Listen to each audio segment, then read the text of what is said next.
Alright, this is my 2012 computer build using the Ivy Bridge new Ivy Bridge chip, and today I'm going to be talking about my build. All in all, my build cost me around $750, and that doesn't include the monitor, the keyboard, and a mouse. So let's talk about what I have.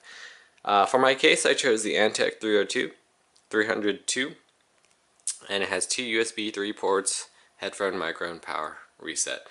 For my chip, I chose the Core i7 3770K, and this is currently overclocked to 4.6 gigahertz. My CPU cooler, I have the Hyper 212 Evo cooler.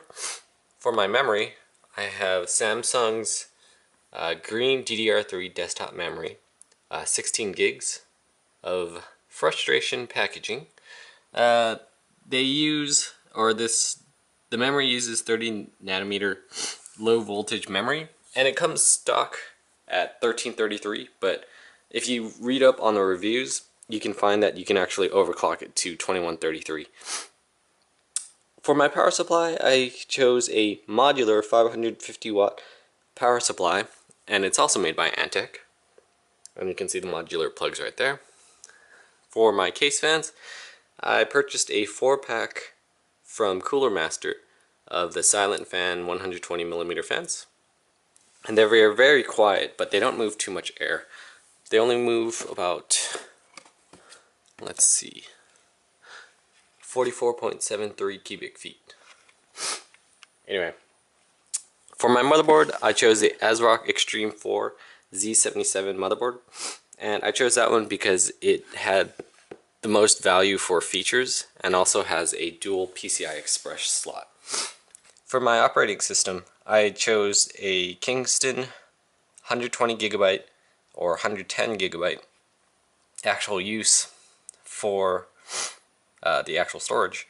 I chose a Kingston Hyper X3K SSD, and it's a very quick, very fast drive. And for my graphics card, I chose the Radeon 4670 DDR2 1GB. And the reason why I got this card was not only because it was pretty cheap, but it had dual DVI-D ports, so that in the future I'm going to be grabbing a Shimian Q270 Lite 27-inch monitor, LED monitor, and those typically go for around $350. They're the Korean third-party monitors that LG manufactures. I suggest, well, I'll have the links for everything in the description so you can take a look. So, let's take a look at the case. Let me make sure I'm in camera. Okay. So if you're already looking at the Antec 302, you probably want to check out Linus Tech Tips or Joanne's at newegg.com or Newegg YouTube channel. But the reason why I chose this case was that it was primarily bundled with a quality power supply, quality modular power supply, and that was pretty much what sealed the deal for me. The case is very nice. I mean, it's got a nice black steel sort of exterior.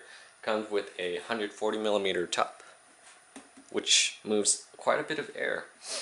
And then I installed a 120mm for the right side rear CPU backplate area, and then I didn't install a fan on this side because I know I'm going to be frequently accessing that. Fan switch for high-low, high-low, there's no middle. When the top fan is on high, it's actually very loud. Rear 120, and that's the dual DVI-D, which I was talking about earlier. And it also comes with a dust filter for the bottom mount power supply, which is really nice. Haven't had any issues with that. And that slides in on the bottom, and it's really nice to have. It's a really nice feature that they included. So, I'll show you the bottom. So, rear filter, rear bottom mount filter, and then nice rubber grips. So, let's pop it open. you access the case by removing the thumb screws in the back. Pretty typical for any PC these days. Okay, and the way that these doors open is that you don't pull on them, you actually just pull and you swing out and then you pull away. And let me show you some of the mods that I have done to this case. Well, it's not really mods, but something that I've done. Because steel is a loud sort of material, I mean, yeah, it does do some excellent cooling, but I guess the panel also has some flex too. But because it's steel, it seems that the noise resonates significantly when the case fans are running on high. So what I did was I cut out a big piece of felt, which I just grabbed from the local fabric store, and just used some Velcro on each corner, so 1, 2, 3, 4, and basically just tried to dampen the sound. So here's what it would sound like without.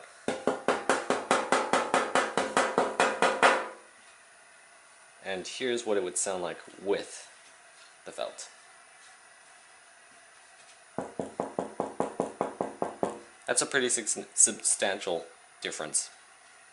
So anyway, I have a rear 120mm fan set to exhaust for the CPU backplate. And let's go through the back right now. So there's the CPU exhaust. There is the spot for mounting an SSD drive. And you can actually, well, the instruction manuals say that there is a mount for an SSD drive, but it doesn't say that you should mount the SSD drive first, because if you don't do it, then the motherboard will be blocking the screw for these two spots. But you can mount the SSD drive with just two, which is what I've done. In terms of cable management, it's pretty decent. It's about one finger bit of space.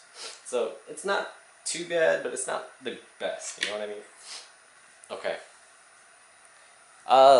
One thing I will show you really quick that no one has really caught on to is that this case has a slot for the ATX, or the motherboard tray. Let me show you that really quick. So when I first was running the cables, I couldn't figure out how to run the cable to power the ATX, the motherboard. Oops, one sec. Let me remove this panel. And essentially, I couldn't figure it out because the slot in that area was very, very, very small, and it wouldn't fit the 8-pin connectors. So that's the power cable for the motherboard, and that's where the cable goes. Now, it does not highlight this in the instruction manual, but the way that you do it is that there is a slot right here, or cutout right here, that's just barely big enough to fit the connector. So you slide the connector into this slot here, and then you run the cable all the way along the top into that corner right there. And it's funny because in the user manual, it does not say anything about this feature. And so I'll run over that really quick. So this is the Antec manual. It pretty much describes the layout of what's featured in the case, but it doesn't show that you can run the motherboard cable there.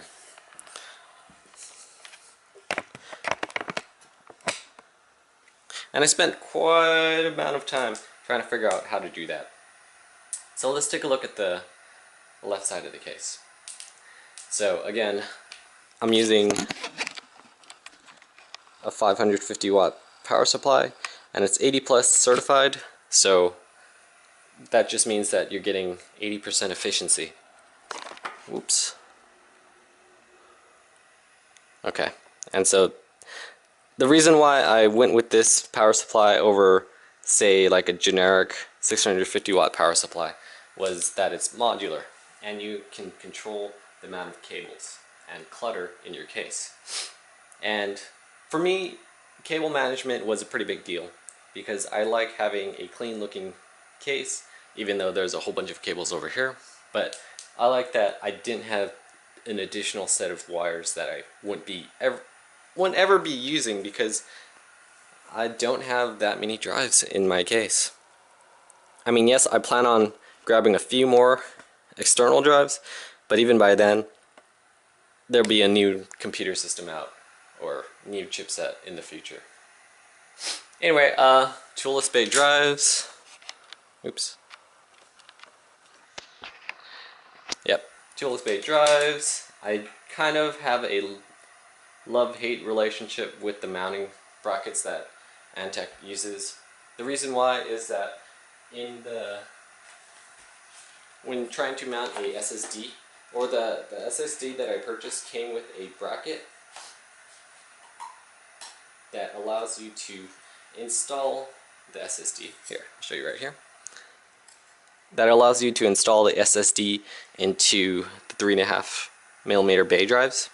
However, since the drives here have clips, the clips don't attach to this specific, I guess, adapter, and so one pin fits in this hole, but then the other pin is right here.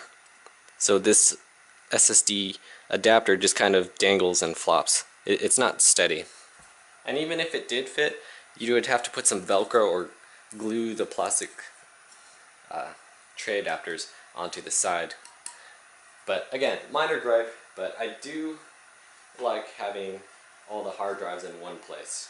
I know it's a current trend to have the SSD behind the motherboard, and then you have the other hard drives in the 3.5 bays, but I'd rather keep everything all in one place.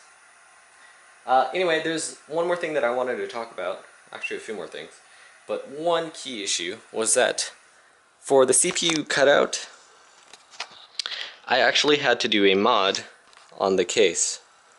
So as you can see here, normally the case has the holes for cable management here to secure cables, but I actually had to use a Dremel tool, and I cut off one of the little holes so that I could fit in the hard drive / power LED slots. I believe that's the hard drive power LED lights, so that I could put it in there without having to run the cable over here. So let me zoom out. So originally how I had it set up was that the cable would run from right here across, but the cable was kind of just dangling along the power supply. So I just did a quick and simple mod for that. Also, what I've also seen is that people have been using, I mean, cable management is very subjective. It's just more for aesthetic reasons and airflow. But originally how I had it set up was that I had the cable running this way through the side, up over here, and over to the top in order to get to power the motherboard. But since I figured out that there was a slot up on top, that I now have it that way. Yeah, I need to tie this cable down as well, but that is pretty much it. Thanks again for watching. I do like this case. I especially like that there is you can place the little PCI Express ports back into the socket should you ever, say, change your PCI Express ports. In some other cheaper cases, it's like a one-way trip. You have to knock it out. But in this case, you just have to unscrew this screw and these two screws in order just to remove this plate. I mean, that is pretty much what I wanted to talk about for the Antec 302. I guess I can show you this really quick. And this is just the front, how the front comes out. The only other minor issue that I found is that this case has a little bit of light leak from the top LED. So but let me talk about that real quick.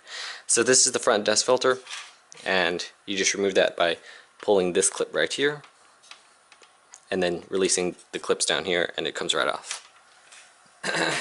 So these are the two front LEDs, the two fan mounts, and there's actually not too many holes along or behind the 120 millimeter fan slots for airflow. You only have this big hole right here behind the fans. There aren't smaller holes so that more airflow can pass through. And that was a consideration that I was looking at. But in terms of the light leak, which I will show you real quick. The light leak is not too big of an issue, but when the power is turned on the computer, so the blue LED powers these two lights right here, and it's the power and hard drive, and there's some light leak that comes up from right up on top. It's not that big of a deal. But who do I think this case was designed for? I think this was designed for a minimalistic sort of feel with decent airflow, but not too much in terms of the case frequently being used or presented for aesthetics purposes. I mean, since this has a black closed case or exterior, this case wasn't really a showpiece to say, and that's why the interior isn't painted. When I was looking for other cases, I was actually looking at the Corsair 300R and also the Roswell U3. And the Roswell U3 is a cheaper, more affordable case, hovering around $50 versus the $70 for the Antec 302. But the Roswell case seemed to have the one-way trip with the PCI Express slots, and also there were some reports that there was quality control issues. In terms of why I didn't get the Corsair 300R, well, yeah, the Corsair 300R is about the same size case. I actually looked at both. And the Corsair R also had a lot more airflow holes. So the Corsair had airflow, an additional fan area or slot holes up on top, and also some intake for the bottom. But the reason why I didn't go with the Corsair 300R was because of, simply put, the bundle deal was really unbeatable. So instead of grabbing just a case for $80, which was for the 300R, I managed to grab this case plus a modular power supply for around $95 with tax. So, and that's pretty much why I went with this case. This is a pretty budget build for an i7, but I know that Haswell is on its way, which is the new chipset, and computer prices are going to continue dropping, just as it always has for technology. So anyway, the last thing I wanted to show you is the Samsung low profile memory. And the memory itself isn't much taller than the dim slot plastic clips. So that's why I also went with this memory, because it's very low profile. There you go. And you can also fit, or let me see. So that's the Hyper 212 Evo. And you could also go with the Noctua D14, which is also a good airflow CPU cooler. But that's the reason why with the memory, because it's the ability to overclock the memory and the fact that it was low profile made it a pretty awesome buy. So anyway, I will have everything in the description below, and yeah, thanks for watching.